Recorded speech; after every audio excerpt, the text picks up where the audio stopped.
Static leak check, or the applied pressure test. That's when your foot's all the way on the brake and you hold it for a minute and check for leaks. We have to be at the maximum pressure for that. And if you forget to push in the supply of the trailer with air, the trailer has its own air tank.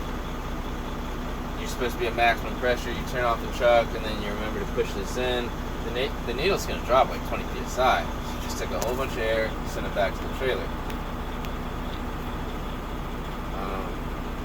Now I guess I should probably start performing the test. Whenever you're ready. Share all the extra stuff then.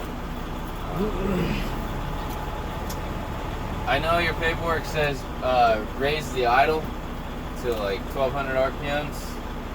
Okay, so the air compressor is gear driven, right? Mm-hmm. So if we're idling at 600 RPMs and you bring it up to 1200, yes, you're spinning the air compressor twice as fast, so by theory it would build air pressure twice as fast. It's not really the case. Right now the truck's cold, so I'm warming it up. I don't want to, I'm not going to rev a cold engine.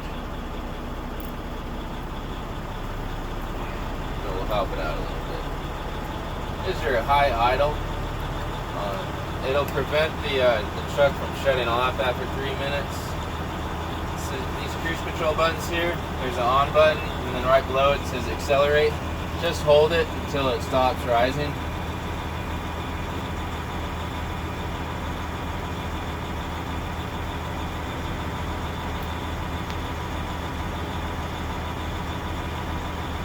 And if, say if you're somewhere in the snow, and you're pulled over and your clock's out, if you're going to idle, say to use the heater, shouldn't you rev while you're idling? Shouldn't you raise your RPMs a little? Yeah. Because it prevents the soot buildup and from your exhaust getting hot? Well, if it's really cold, you'd want to raise the idle to keep the temperature up. I mean, with these giant radiators, if it's really cold out, the truck can't build up enough heat when it's just the normal idle speed. That depends what type of equipment CRST has. There's all sorts of different heating. Revving away and the AC is on full blast, you might not hear it. So, but you know when it should happen. This truck's 134 psi.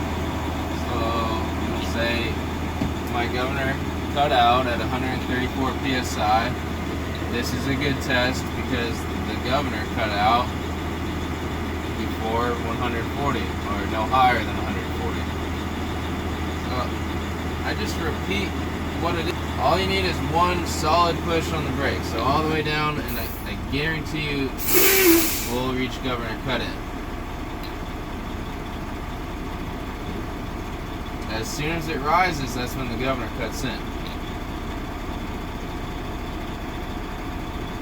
My governor cut in at 109 psi. This is a good test because the governor cut in no lower than 100 psi, or you can say before 100 psi.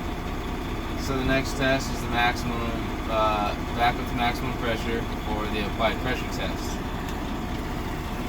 Now my trailer brake's already in. Kind of explain the whole spring brake thing. This is when a lot of people get confused and start to say that the needle's stabilized before you put your foot on the brake. They're going to drop more right now. Foot all the way on to the floor. You cannot release any bit of air. For a minute's kind of a long time. Once they stop moving, you say the needle's stabilized at 104 psi and my minute starts now. You got to give the first reading because you're making sure you don't lose more than 4 psi in a minute. So you got to know where you started from. It's up. It's got to be a minute. My minute is up. My gauge still reads 105 psi. This is a good test because I did not lose more than 4 psi in 1 minute. So I just said everything. We definitely want a warning when our brakes are getting too low, even though they start to get kind of spongy. Over time, you'll be able to feel the difference. I do highly suggest if you ever hear the lower warning, find a spot on the shoulder as soon as possible, because the next step, those brakes pop out and lock up the brakes. Is that likely at all? No. But No it's way. possible. I've never seen below 100 psi myself. But if you're going down, Here the warning comes on and stays on.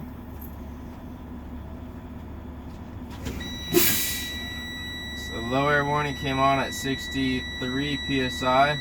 This is a good test because the low air warning came on between 55 and 75 psi. See, I just repeated the low air warning, low air warning. This is a spring brake pop out. Continue to lose air. Now we want accurate readings, so there's probably a good pace to push on the pedal.